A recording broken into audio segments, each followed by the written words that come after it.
tá certo? Já está online, ao vivo. Obrigado você que está nos assistindo aqui pela Campus TV. Lembre sempre que a Campus TV tem todas as palestras da Campus disponível, não só dessa, mas de outras Campus também. Então, sempre que você perder uma palestra ou tiver alguma coisa, né? Eu acho muito bacana que na Campus a gente pode fazer muita coisa, né? Tem muita atividade para a gente fazer. A gente não precisa ficar assistindo o tempo inteiro de palestra. E se tinha uma palestra muito legal que você não pôde assistir porque estava envolvido em alguma atividade, você sempre pode assistir depois na Campus TV, certo? Bem, queria agradecer a presença de todos vocês aqui. Essa é a palestra que é uma copalestra, apesar de só ter saído o nome do Edson na grade, mas é uma copalestra, tá certo? Eu estou aqui com o meu grande amigo Edson Yanaga, certo? É um cara, é um artesão de software, né? O Edson é o cara que tem defendido no Brasil essa ideia de que fazer software não é uma coisa que se faz em fábrica, né? Que software é uma arte, e que você é um artista por desenvolver software. Eu acho que é uma ideia muito bacana, porque é uma ideia que pensa na nossa carreira, né? Em vez de a gente pensar que a gente é um cara substituível e tudo mais, não, a gente não é.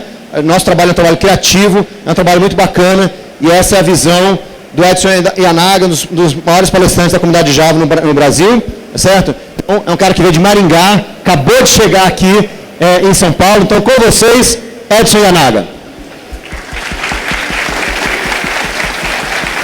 Obrigado, boa tarde ainda, né? Porque é muito bom estar aqui na Campus Party novamente. E aqui, claro que todos vocês já conhecem o Bruno, que é uma figura bastante conhecida, também conhecido como Bruno Souza, também conhecido como JavaMan, entre as inúmeras atividades que ele tem, além de programador, palestrante, está aqui coordenando a Campus Party, trabalha com DevOps, tem uma startup, empreendedor, Java Champion, e diretor da Open Source Initiative, entre outras coisinhas que eu esqueci também. Então, novamente é um grande prazer poder estar na palestra com um grande palestrante, um grande amigo. E nós vamos falar hoje sobre o título da palestra é Avançando na sua carreira de desenvolvedor. Aliás, até aproveitando um jabá, ontem acabou saindo um artigo que nós dois escrevemos na Java Magazine norte-americana, que é justamente as 3 primeiras dicas que nós vamos dar aqui na palestra, são as dicas que nós escrevemos no artigo da Java Magazine. Então, quem quiser se aprofundar um pouquinho mais depois, tem disponível na internet esse artigo que vocês podem acessar na revista de modo gratuito. E a Java Magazine é gratuita, você pode se inscrever. Se você se inscrever no site da Java Magazine, só procurar por Java Magazine, você vai cair no site, é uma revista da Oracle, você se inscreve e a cada 2 meses você recebe por e-mail, né, a revista super bacana, bonita, com um monte de gente da comunidade de Java mundial escrevendo artigo, é um trabalho bem bacana. E aí a gente queria fazer aqui um pequeno parênteses, tá certo? Porque a gente tem a ilustre presença de um amigo nosso aqui, que está aqui no sofá aqui do lado, né, que é o Fernando Babadopoulos. E o Fernando, ele é um empreendedor também, tá certo? E ele entrou aqui ele tem uma startup de cloud e big data, né? E ele disse que ele tinha uma dica para dar para melhorar a carreira de desenvolvedor e que ele queria falar aqui, e é uma dica, né, muito bacana. A gente falou assim, então, ou no final, no começo, onde você quiser, né? Vai ser a nossa dica bônus. Quando a gente acabar as 9 dicas, né, vai ter a dica bônus, tá certo? Né? Hoje em dia tem essa mania do pessoal dar bônus, né? Então a nossa dica bônus vai ser o Fernando, tá certo? Então, beleza, obrigado, Fernando, valeu. Valeu, obrigado, galera. Então é isso aí, Edson. Então, é o seguinte, pessoal, a gente acha que a carreira é uma coisa que você constrói no seu dia a dia. Cada coisa que você faz, né, você dá um passo na frente da sua carreira. Muita gente considera que carreira é a posição do emprego que ele está. Né? Você está lá no emprego, agora eu sou consultor sênior, né, consultor júnior, aí eu passo para ser pleno, aí eu passo para ser sênior, né? Aí o problema dessa coisa é que aí chega uma hora que a maior parte das empresas não tem carreiras técnicas, né? Aí você chega uma hora que o cara fala assim, agora você tem que virar um vendedor, ou líder de projetos. Pô, mas eu sou um ótimo vendedor, por que eu quero virar líder? Eu quero virar gerente, não quero, né? Então, carreira não é isso, não é... A carreira é aquilo que você pensa para você mesmo, o que você quer fazer. Não o que os outros vão vir e te dar de cargo, mas o que você de fato quer fazer, né? Então, e muitas vezes a carreira é uma coisa que você tem que tomar nas suas mãos. Eu me lembro, por exemplo, quando eu trabalhava na Sun, e era o evangelista Java da Sun, e um belo dia, né, depois de 5 anos sendo evangelista da Sun, o presidente da Sun fez uma reunião comigo e falou assim: Bruno, você é um cara muito bom nesse negócio de Java, muito bacana, mas esse negócio de Java já deu o que tinha que dar, né? Então a gente começar a pensar agora na sua carreira de vendedor.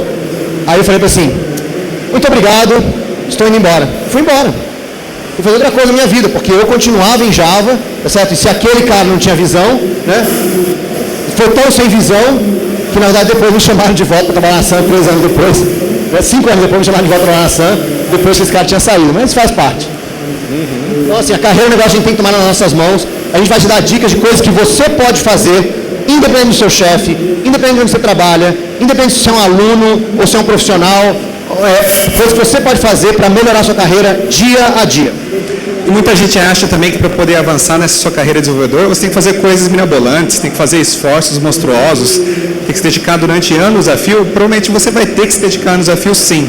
Mas você pode fazer uma série de pequenas coisas todos os dias que prometem melhorar bastante a sua atitude, o seu comportamento e, por fim, o resultado que você tem dentro da sua carreira. Eu sou um cara que sempre fala a história de você tem que se dedicar muito. Eu sempre falo daquela lei das 10 mil horas, né? Que foi popularizada pelo livro Outliers, e que você precisa de 10 mil horas de esforço para você se tornar um sucesso em alguma coisa. Isso é uma realidade, tá certo? Não estou discutindo essa lei, de fato é uma realidade, você precisa mesmo investir bastante tempo. Só que quando a gente pensa nos 10 mil horas é muito tempo, tá certo? São 8, 10 horas por dia durante 3, 4, 5 anos. É muito tempo. E a gente acha, e quando a gente vê esse esforço gigantesco de muitos anos, a gente se desanima. Mas na verdade tem um outro livro que eu acho muito bacana. É um livro o título do livro é As Primeiras 20 Horas, The First 20 Hours, onde o cara te dá dicas de como é que você pode, em 20 horas, aprender qualquer coisa. Tá certo? Por quê? Porque 10 mil horas é uma caminhada de 5 anos, onde você vai ter que aprender muitas coisas nessas 10 mil horas. Então, se você fizer vários esforços de 20 horas, tá certo? Para você aprender várias coisas que você quer aprender, né? E com 20 horas você pode aprender qualquer coisa, tá certo? Então, você pode fazer vários esforços de 20 horas e aprender um monte de coisa e ter uma carreira fenomenal fazendo aquilo que você gosta, que acho que é o mais importante. Isso, dentre das inúmeras dicas que nós podemos enumerar para dar para vocês, nós resolvemos escolher 9, né, divididas em algumas áreas diferentes. Nós achamos que um desenvolvedor ele tem que ser uma pessoa com conhecimento abrangente, não é só ficar focado em colocar no teclado, né? Você tem que ter a mente aberta, você tem que ter uma ampla base de conhecimento para poder ser um desenvolvedor de sucesso. E essas áreas, que são 3, a primeira... Vamos falar as 3 áreas primeiro, antes, né? Pode falar. As 3 áreas são código, tá certo? Comunidade e abrir cabeça, tá certo? Então, a gente acha que você tem que investir nessas 3 áreas sempre. Código porque é importante aquilo que você faz, né? Tá certo? Então, você tem que estar importante o tempo inteiro. Comunidade é fundamental porque não se faz nada sozinho. E a sua carreira também é uma coisa que você não vai construir sozinho, né? E a terceira área é abrir cabeça. A gente não pode ficar preso naquilo que o nosso trabalho nos obriga a pensar, naquilo que o nosso trabalho nos obriga a aprender. Então tem coisas que a gente pode aprender que são momentos importantes que abrem a nossa cabeça para outras ideias, e ao abrir a cabeça, mesmo que a gente não use aquilo no nosso trabalho no dia a dia, a gente consegue aproveitar aquilo por ser uma abertura de cabeça importante. Então essas 3 coisas nós vamos falar. Começando com o código, né? A primeira é o mais importante que a gente faz. O que a gente faz no dia a dia. Né? Aqui uma frase para ilustrar o nosso sentimento: com repetição, as abordagens alternativas tornam-se mais claras com opções em aberto. Robert Gay é um pintor canadense que ficou famoso pela sua técnica que era diferente. Ele só aprendeu a fazer diferente depois que ele aprendeu a repetir exaustivamente aquilo que os outros faziam e aquilo que ele já estava acostumado. E falando em repetição, a primeira técnica que a gente vai mostrar para vocês de código é o Code Kata.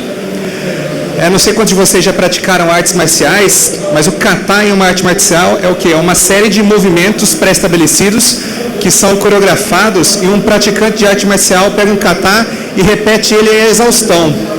No começo é difícil, mas o objetivo de você repetir é para que aquele movimento se torne automático. Você treina todo dia aquilo para que você não precise mais pensar. Você consegue executar aquilo de coração. E eu vejo que muitos programadores na sua carreira talvez não programem tão bem quanto possam porque eles não praticam. E aí a gente coloca uma analogia. Nós acreditamos que programar é o mesmo tipo de atividade que você tem, como, por exemplo, quando você pratica um esporte, ou quando você aprende e toca música. Vocês já viram alguém aprender a tocar música bem sem praticar? Né? Ou mesmo alguém ficar bom em algum esporte sem praticar? O cara quer aprender a jogar futebol bem, ele vai ler um livro sobre futebol, né? Ou aprender música, o cara vai ler um livro sobre música ao invés de treinar um instrumento. Programar é uma atividade que exige prática. Eu costumo falar para os meninos que trabalham comigo que o único jeito que você tem de aprender a programar bem é programando mal. Primeiro você tem que programar mal, e tem que programar mal pra caramba. Não no sentido de muito mal, né? Mas assim, programar várias vezes mal até que aquilo se torne automático. Você não precisa pensar. Porque quando você já assimilou aquilo, você pode começar a pensar diferente. Né? Eu não sei se quantos de vocês pensam sobre o seu cérebro, mas o nosso cérebro ele tem os seus limites. Né? E às vezes o limite do nosso cérebro são limites muito mais fortes do que a gente imagina.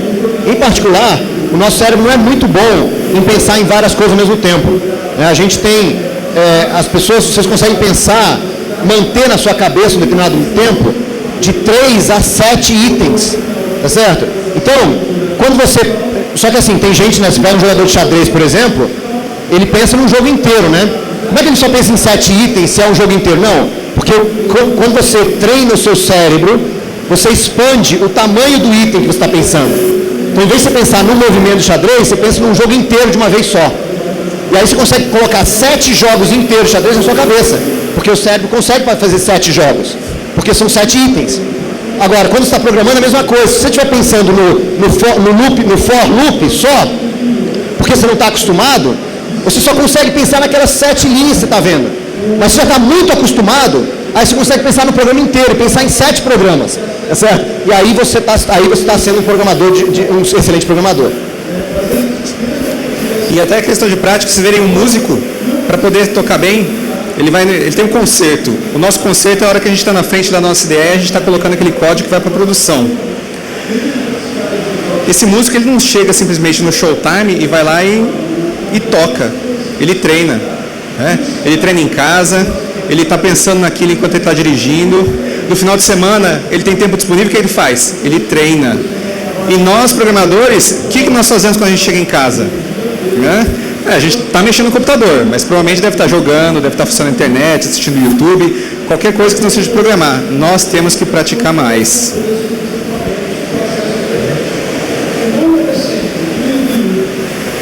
E aí que vem a segunda dica, é o que a gente chama de Shuhari, que também vem das artes marciais.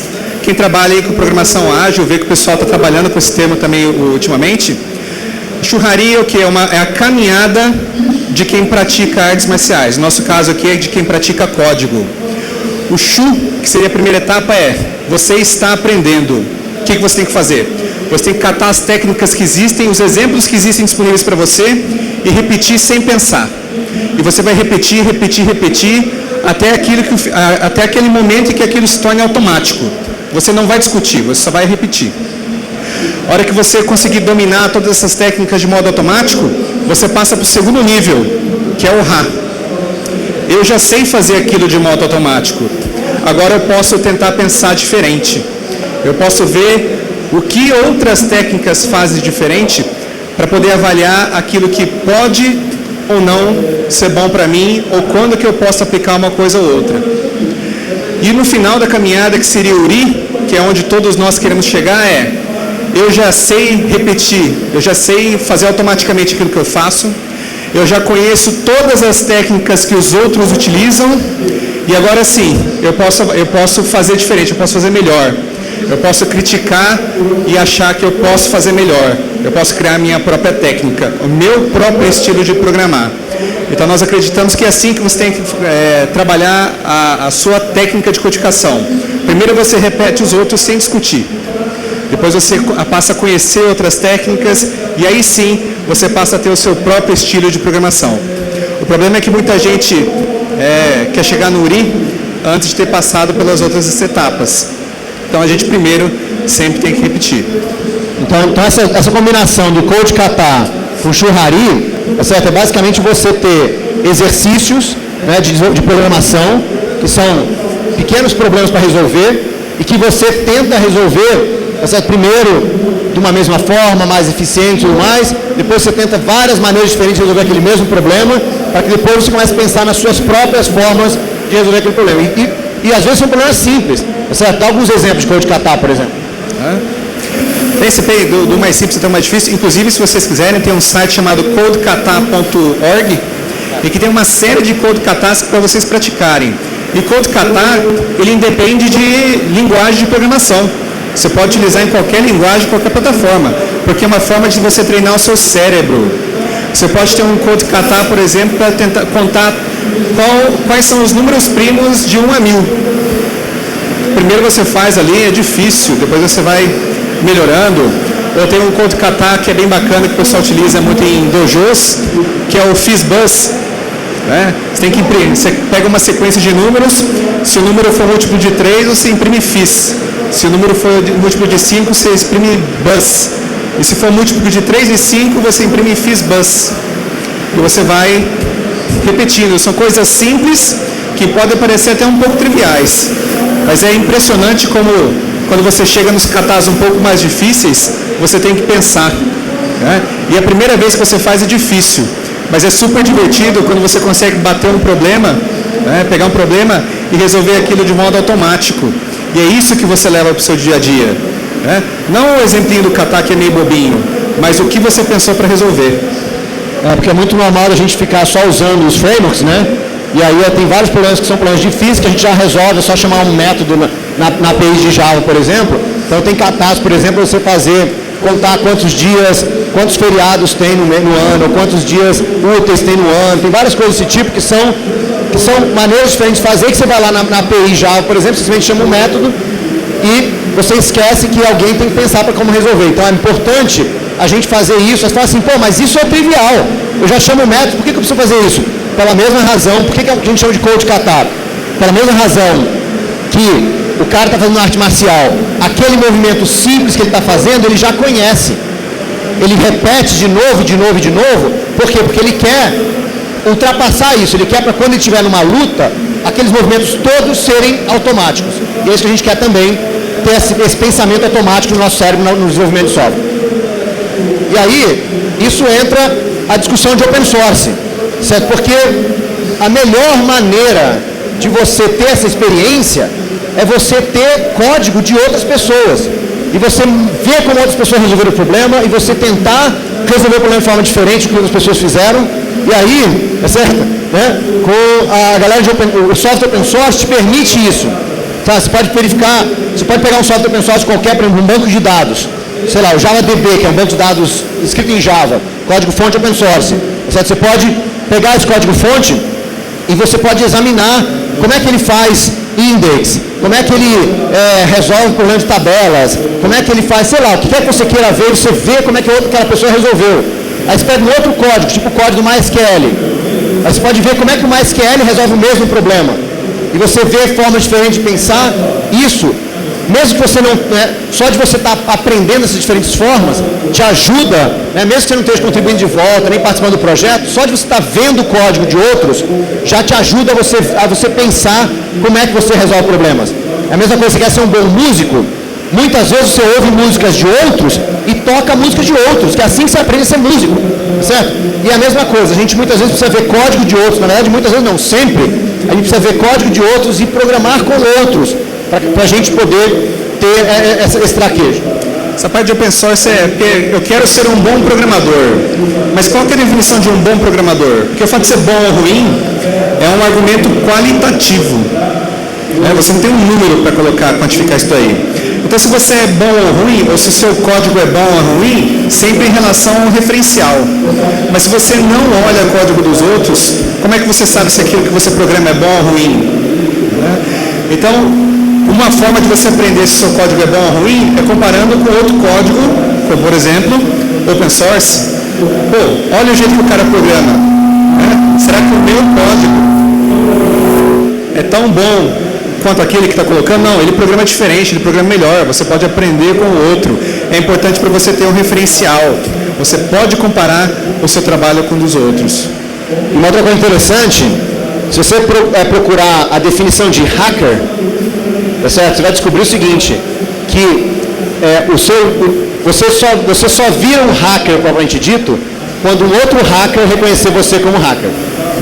Certo? Que esse é o nível, é o top, que você de fato virou um hacker. Tá certo? E um hacker no bom sentido, né? E aí, e essa é uma maneira, tá certo? De você estar codificando com outras pessoas, porque é o seu grupo, né? Eu sempre falo isso, quando você vê fotógrafos trocam experiências com outros fotógrafos. Desenvolvedores trocam experiências com outros desenvolvedores. E é por isso que é tão importante a gente estar participando do projeto open source, porque você está trocando código, propriamente dito. Não é simplesmente a experiência de, eu fui no evento, que legal, eu aprendi isso. Não, você está trocando código, propriamente dito. Essa é a forma que a gente tem de comunicar um com o outro. E essa é a forma de você ter um cara de um projeto open source falando assim, você é um bom programador. E essa é a hora que você é um bom programador. Tá certo? Né? Quando alguém considera você um bom programador, não é quando você considera. Quando alguém considera você um bom programador, você é um bom programador.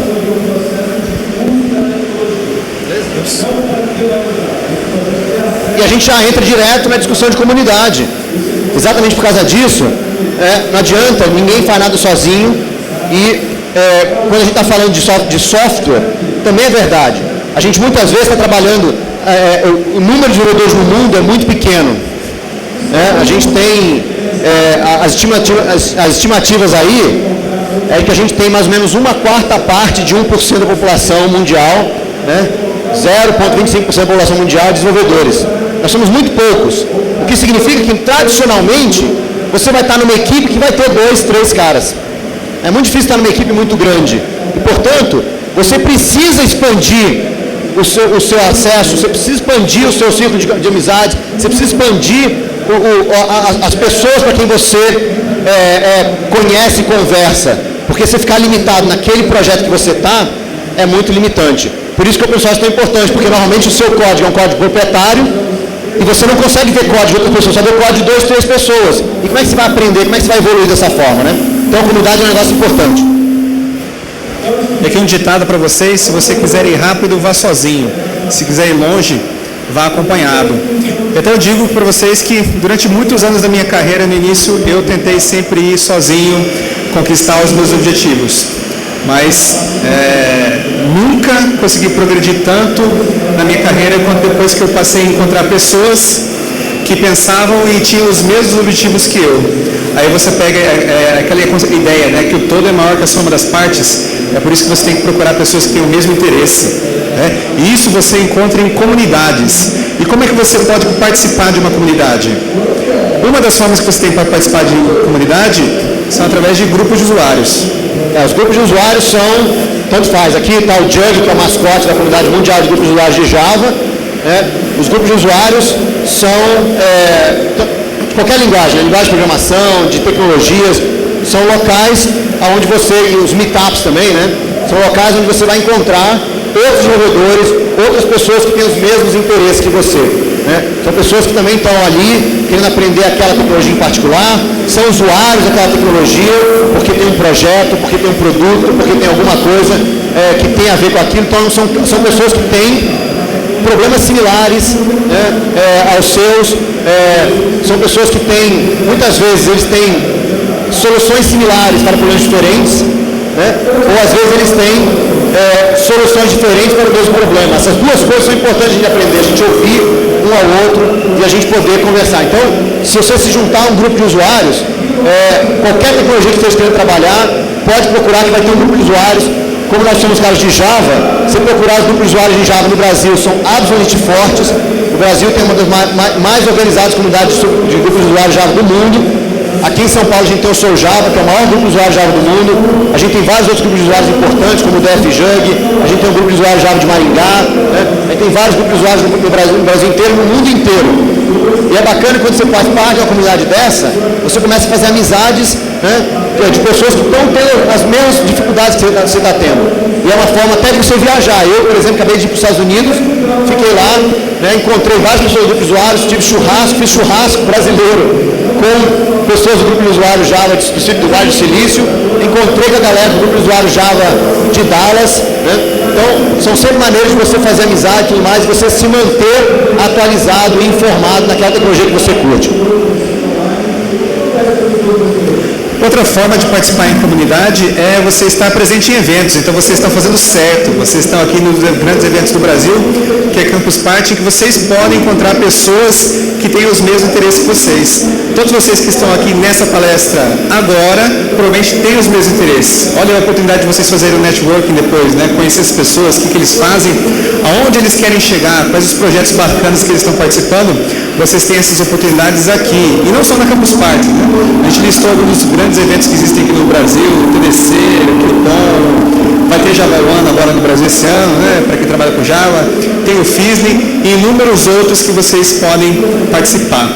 Eu dou uma dica para o pessoal que eu encontro: se vocês tiverem que fazer um único investimento durante o ano para a carreira de vocês, guarde o dinheiro de vocês e vá num evento diferente, vá encontrar pessoas diferentes, vá conversar com essas pessoas, porque não é só ir no evento e ficar assistindo a palestra. O mais importante é você conversar lá com os palestrantes, conversar com essas pessoas que estão aí.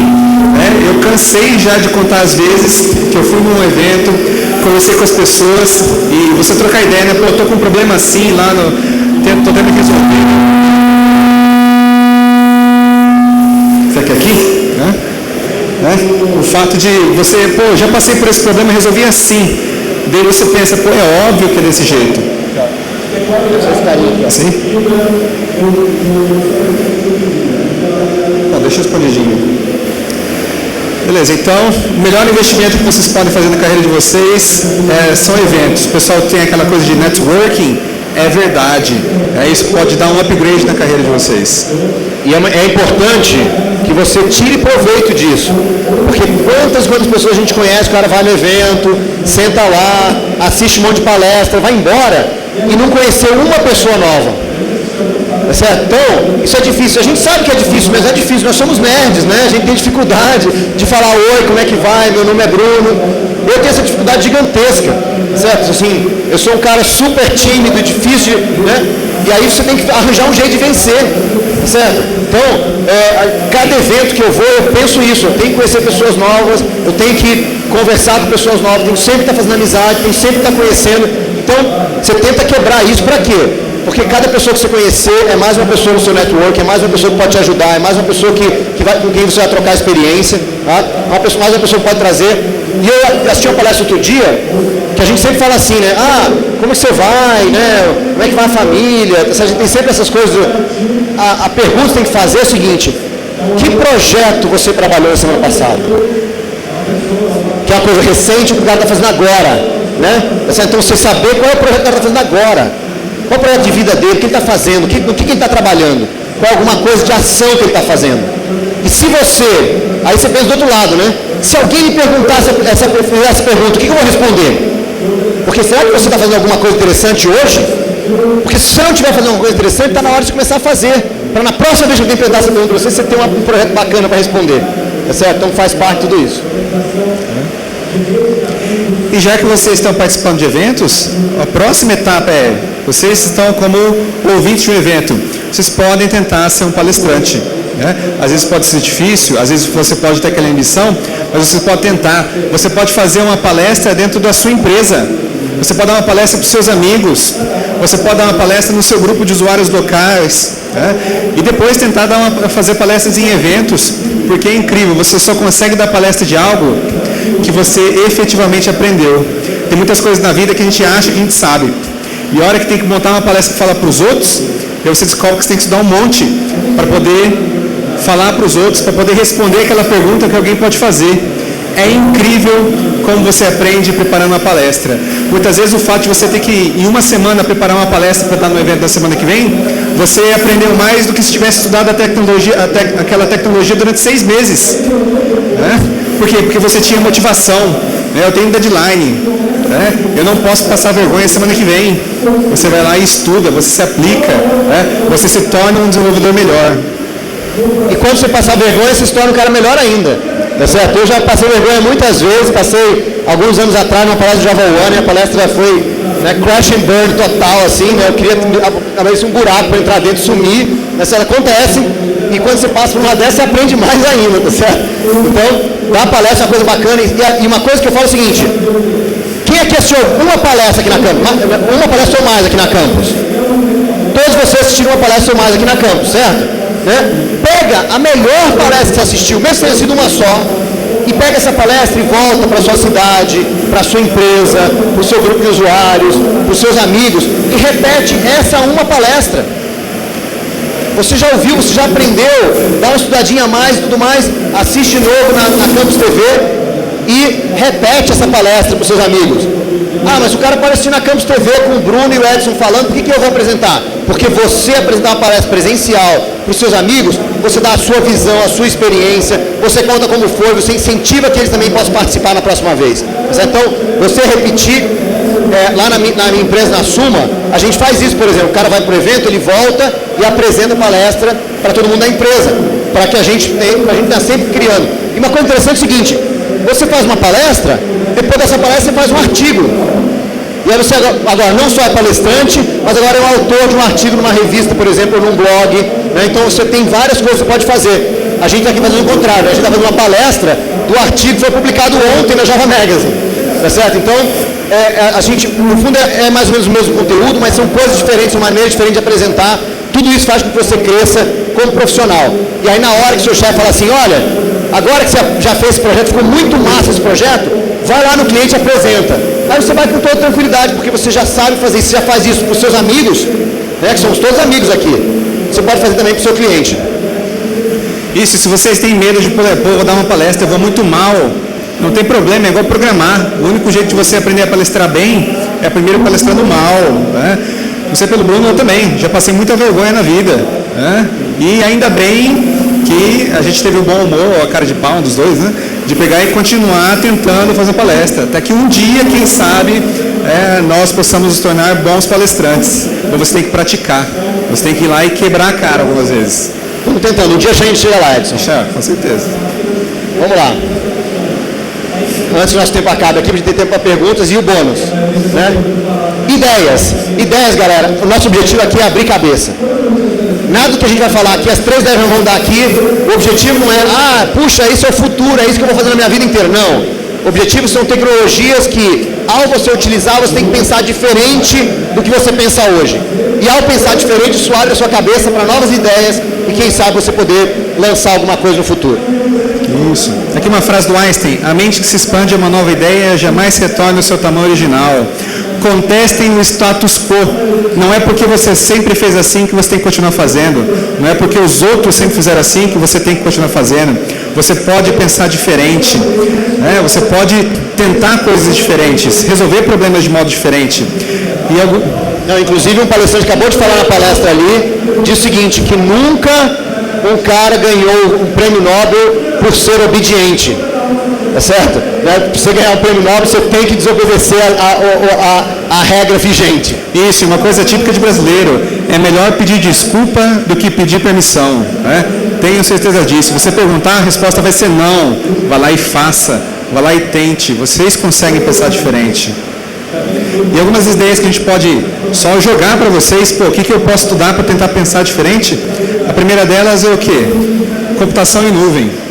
Então, a computação em nuvem é uma ideia diferente, porque é o seguinte, a gente que a gente programa, a gente está acostumado que a gente programa para um computador, né? Mesmo seja um celular, a gente programa para um celular, é uma aplicação que vai executar. Quando você pega essa aplicação e coloca ela na nuvem, você elimina o computador da jogada. O computador não existe mais, é um cara virtual. Se ele não é virtual, quer dizer, se ele é virtual, ele não precisa, né? Ele não precisa ter um limite, nem um limite de tamanho, nem um limite de memória. Né? Então, quando você começa a pensar que agora o meu computador pode ter o tamanho que eu quiser, a memória que eu quiser, o disco que eu quiser. Aí eu posso começar a imaginar, puxa vida, se eu puder ter tudo isso, será que eu posso armazenar todos os filmes do mundo e fazer um stream? Tá certo? Não é porque agora eu tenho a capacidade infinita. Aí você fala assim, pô, mas eu não tenho capacidade infinita, eu não tenho grana para comprar um computador, né, na nuvem, um computador infinito. Não tem, tudo bem. Mas é o mindset que importa. É a forma de pensar. É pensar diferente naquele problema. Tá certo? Então, a cloud computing, que toda essa tecnologia de virtualização, te ajuda a pensar dessa forma. Quando você usa um ambiente tipo da ambiente bem na nossa frente é a local web, né? A local web tem um ambiente de Elastic, que é um ambiente onde você não tem computador nenhum. Tá certo? Você diz quanto de processamento você quer que a sua aplicação tenha, certo? Então você não tem uma máquina física em lugar nenhum. E aí, na hora que você faz um negócio desse, muda a sua forma de pensar. Como é que eu divido minha aplicação? Como é que eu repenso minha aplicação? Como é que eu crio um novo serviço? Certo? Como é que o Fernando faz trabalho de Big Data, por exemplo. A dica dele não é sobre Big Data, mas o Fernando faz trabalho de Big Data. Big Data é você poder recolher toda a informação do mundo. Né? Tudo que você puder. Então, se eu posso recolher toda a informação do mundo, como é que eu posso mudar o mundo recolhendo toda a informação? Então, o fato de você poder pensar de forma tão expandida faz com que cloud computing seja uma maneira bacana de você mudar a sua forma de pensar. Isso, antes muitas das suas ideias para projetos, para programação eram podadas, porque você pensava, eu precisava disso, mas tem memória que eu não tenho, não tem essa quantidade de disco, não tem essa capacidade de rede, agora não, agora você pode. Ou mesmo você tinha que fazer alguma coisa, você tinha medo de mexer, tudo aquilo que eu já construí, se eu fizer alguma coisa errada, eu vou perder tudo aquilo que eu tenho. Não, computação em nuvem, você vai lá e cria mais um. Eu estraguei. Destrói e começa de novo. Você tem a oportunidade de experimentar. Você pode correr riscos que antes você não corria. Você pode ter novas ideias e colocá-las em prática. Outra forma de a gente pensar diferente é a coisa que tem sido muito falada nessa campus, que é a internet das coisas. A gente teve aqui uma palestra do Vinícius Senger aqui ontem à noite, nesse palco, onde ele falou sobre a internet das coisas e mostrou para você como é que você pode fazer algumas coisas na internet das coisas. A galera da Telefônica, da Vivo, né, tá bem aqui na frente do stand da local web, com toda uma galera ali de internet das coisas, com plaquinha, com não sei o quê. Tem toda uma galera de hardware aqui na campus mexendo com isso. Por que é que a internet das coisas abre a nossa cabeça? Porque na hora que você pode imaginar, o Vinícius falou, por exemplo, o Vinícius mostrou aqui uma tartaruga conectada na internet, mostrou uma prancha que busca informação sobre a situação da água, a temperatura do mar, etc., no meio do mar, feito pelo James Gosling, por exemplo. Tem centenas desses caras no mar hoje em dia. Mostrou um cavalo conectado na internet. Então, quando você pode pegar uma coisa qualquer coisa, e conectar essa coisa na internet, o que muda? Tá certo? Isso vale para qualquer coisa. Se eu pegar essa chave do meu carro e conectar a chave do meu carro na internet, o que muda? Certo? O cara pensou, o que acontece se eu pegar o meu óculos e conectar na internet? Criaram o Google Glass. Ou a Microsoft agora lançou um novo também, que eu esqueci o nome. HoloLens, da Microsoft. O que acontece se eu ligo o meu óculos na internet? O que acontece se eu pego esse aparelho de tradução, por exemplo, e ligo ele na internet? Você pode revolucionar o mercado de tradução no mundo inteiro. Certo? Então, tudo isso são formas da gente repensar o mundo quando a gente fala assim, se eu pegar uma coisa qualquer e conectar lá na internet. Aquela garrafa que o cara está bebendo ali, o que acontece se eu conectar uma garrafa na internet? Os caras hoje em dia estão fazendo o quê? Sabe o quê? Com uma impressora especial, eles imprimem no vidro da garrafa de vinho, imprimem um computador capaz de fazer tracking da garrafa. Porque tem vinhos que custam $100, você quer saber se aquele vinho passou por um problema de temperatura ou não. Então os caras hoje em dia imprimem no vidro um computador. O que acontece se aquela garrafa d'água está ligada na internet? Como é que isso revoluciona o mundo de logística? Isso abre a nossa cabeça. Você não precisa fazer nenhuma dessas coisas, mas de você pensar nisso, você muda a forma de você programar e você se torna um desenvolvedor muito melhor. E a terceira ideia que a gente quer passar para vocês é DevOps. DevOps é a ideia de que nós, programadores, o nosso trabalho não termina quando a gente pega e acaba o código. O nosso trabalho termina quando a gente consegue colocar código em produção. Como é que eu consigo colocar o meu código em produção de modo mais efetivo, de modo mais ágil, trabalhando com aquela galera que mexe com servidores? Eu quero colocar em produção. De que forma que eu posso ajudar? De que forma que eu posso automatizar as tarefas que eu tenho que repetir todo dia? Porque uma coisa é você pegar assim, terminei o software, vai lá, copia o arquivo e manda para o cara. Outra coisa é você se preocupar. Peraí, será que o jeito que eu estou fazendo ajuda a outra pessoa a colocar em produção? Ajuda você a pensar diferente quando você assume que a sua responsabilidade é pelo todo. Você, desenvolvedor, o seu trabalho é fazer a sua linha de código beneficiar um usuário que está lá na ponta. Enquanto isso não acontecer, você não fez o seu trabalho. O DevOps é pensar diferente, porque hoje em dia a gente pensa, principalmente nas grandes empresas, mas mesmo nos nossos times pequenos, a gente pensa nessa separação, que existe um time de produção, que é responsável por colocar o código em produção, e existe um time de desenvolvimento, que é responsável por fazer o software. A visão de DevOps é que não são esses times, é que são um time só, um time capaz de entregar valor para o usuário final e fazer o que precisar fazer. E se você quer empreender, você quer lançar o seu próprio negócio, você tem que entender que o seu objetivo como desenvolvedor é dar valor para o seu usuário final. E se você ficar falando assim, não, eu já fiz a minha parte porque eu já escrevi a minha linha de código, agora eu não faço a menor ideia como é que o usuário vai ver tudo isso, né?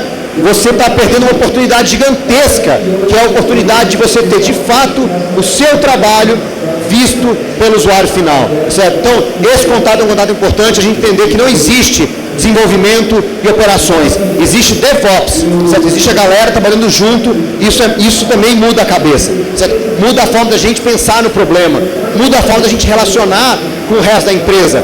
Porque não adianta você pensar assim, eu sou desenvolvedor, o que os caras estão decidindo lá não me importa. Importa, certo? Você faz parte, né, das decisões da empresa. Então, assuma essa responsabilidade, porque isso é importante para a sua carreira, para a sua profissão. Essa foi a nossa nova dica, o Fernando vai falar rapidinho aqui a dica dele.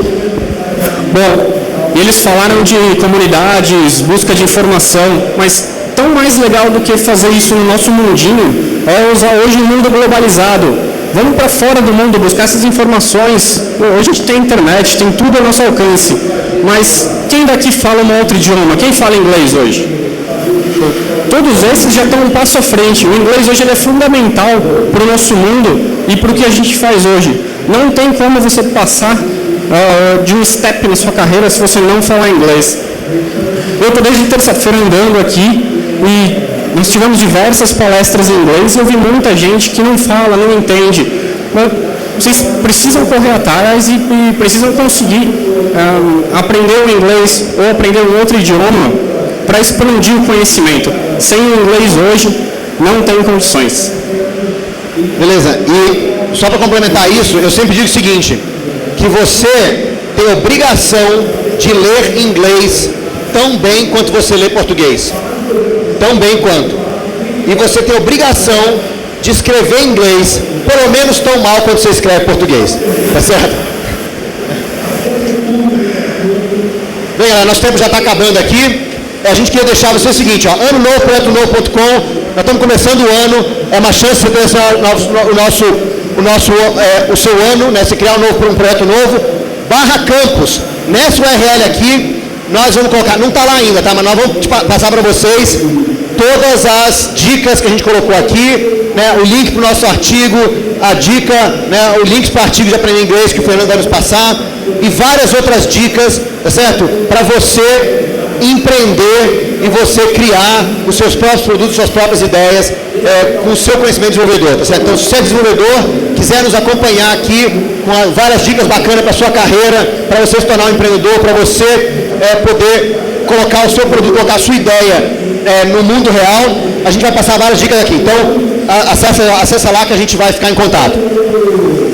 Isso, nosso tempo estourou, nós não temos tempo para responder as perguntas de vocês. Ou temos, não? Ou temos? Ou temos. Temos 5 minutos. 5 minutos para fazer pergunta, beleza. Então tem tempo para fazer pergunta, e aí? Alguém tem dúvida, não? Dúvidas, ideias, sugestões? Ali.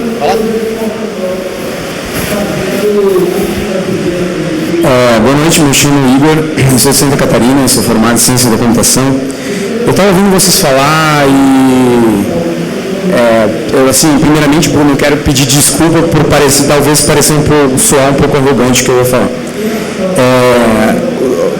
Vocês falam muito das coisas do programador expandir a mente, atuar mais como empreendedor. Talvez a realidade do mercado de desenvolvimento catarinense seja diferente da realidade do mercado para cá, mas essa não é a verdade, essa não é a realidade. Assim, as empresas lá, eles não querem quem pense, eles não querem quem expanda a mente, eles querem quem tenha conhecimento, uma tecnologia específica, e aquilo está bom e ótimo, assim, nada muito mais do que isso. Assim. Na verdade, minha pergunta vem dessa troca de experiência que eu quero fazer com vocês, porque ano passado eu fiz vários testes em várias empresas de desenvolvimento, e todas as empresas de desenvolvimento que tinham uma empresa de RH que fazia a seleção, eu não passava. Eu ficava pensando, eu sou louco, no mínimo. Eu acho que eu sou pirado, eu não passo nesses testes, eu devo ser louco. Aí, então, eu fiz um teste numa empresa que me contratou e foi direto com a psicóloga, mas ela aplicou os testes em mim. Aí depois ela me deu o resultado, diferente dessas que eles terceirizaram, ela me deu o resultado. Ela falou que o meu perfil era muito mais social do que técnico, né? E aí eu entendi o porquê que as empresas não me contratavam. Aí eu venho com a pergunta para vocês, dada essa experiência do mercado lá, que eles querem muito esse personagem, esse profissional mais focado em uma tecnologia específica, né, do que um profissional que enxergue além do horizonte, vamos dizer assim. Qual é a experiência de vocês em relação a isso? Por que o mercado pede isso? Por que algumas empresas, a realidade que vocês me deram, vocês estavam falando de empresas tipo Google, né? Mas a maior parte das empresas que eu tive contato, elas não querem esse tipo de profissional. Eu queria saber de vocês, assim. A verdade é que é o seguinte, existe um conjunto muito grande de empresas no Brasil, ainda mais se falou Santa Catarina. Santa Catarina é um polo nacional de fábricas de software.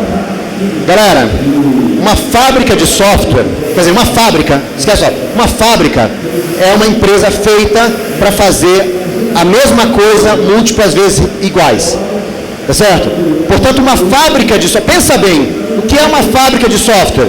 É uma fábrica de imprimir CDs, porque você entrega o software várias vezes igual, tá certo? Software não é feito em fábrica, porque se você fez o software uma vez, ele está pronto, acabou. Você não vai fazer ele de novo para ficar igualzinho, tá certo? Você vai fazer um outro software. Então, por isso que o Edson propõe essa ideia de você como artesão, certo? Você não é o desenvolvedor, não deveria ser o cara mais baixo da cadeia da computação, né? Que é o cara que simplesmente senta lá e escreve código, e é um nerdzinho e tudo mais.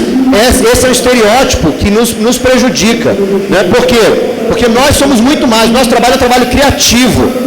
O nosso trabalho é, de fato, um trabalho que pode, uma ideia sua, pode mudar radicalmente a forma com que as pessoas fazem alguma coisa, certo? Então, você ter essa ideia, não interessa as empresas terem essa ideia, você ter essa ideia de que a sua carreira é mais importante do que você sentado e escrevendo código, certo? Vai te abrir a possibilidade de você achar outras empresas ou montar a sua. Porque, na verdade, se você quiser montar a sua empresa, você também pode.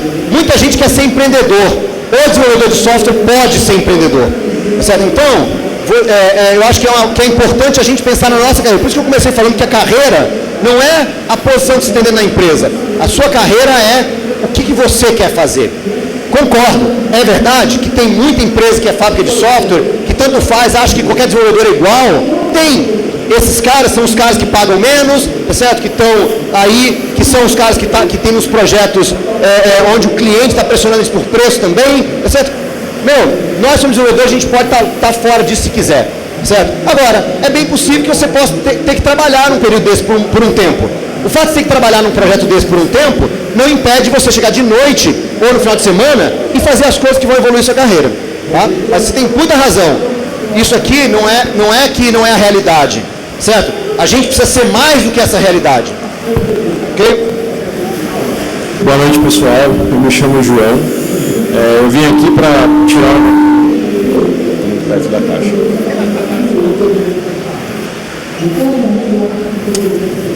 Só para ficar longe da caixa de som ali. Agora acho que ficou melhor. Eu me chamo João. Eu já trabalho na área de TI faz 8 anos. Só para contestar o que ele falou da questão do desenvolvimento e tudo mais, em que as empresas hoje focam muito no mundo da fábrica de software mesmo, e você só enxerga um pedacinho. Eu trabalho na área de negócios de uma empresa do setor aéreo, tá, da área de TI. Nós não somos tão especialistas assim quanto como ele falou. Eu coordeno projetos hoje, então a gente é responsável pela concepção do desenho, desde acompanhar a solução do negócio até propriamente a implementação do sistema. Então, pensando nos aspectos funcionais, como funcionaria o deploy, tem todo um pouco de engenharia de software, arquitetura, apesar dessa não ser minha formação, mas a gente acaba atuando dessa forma. Um outro ponto que eu queria passar para vocês, que faz 7 anos que eu não desenvolvo, eu comecei lá atrás como desenvolvedor Oracle, eu voltei hoje por uma plataforma chamada udacity.com. Eu já vi várias pessoas aqui utilizando e já dei essa dica para muita gente. É muito boa. A Google virou uma grande parceira das universidades que constroem os cursos nesse portal. E se escreve udacity, udacity.com. É muito bom, eu deixo a recomendação para vocês. Então o mercado é diferente, não precisa só estar numa startup para enxergar o todo. Claro, né? Tem tipos diferentes de empresa que dão focos diferentes para o trabalho. É isso, obrigado. Beleza, obrigado. Isso mais um comentário que a pergunta, né? Quer fazer um comentário, Edson?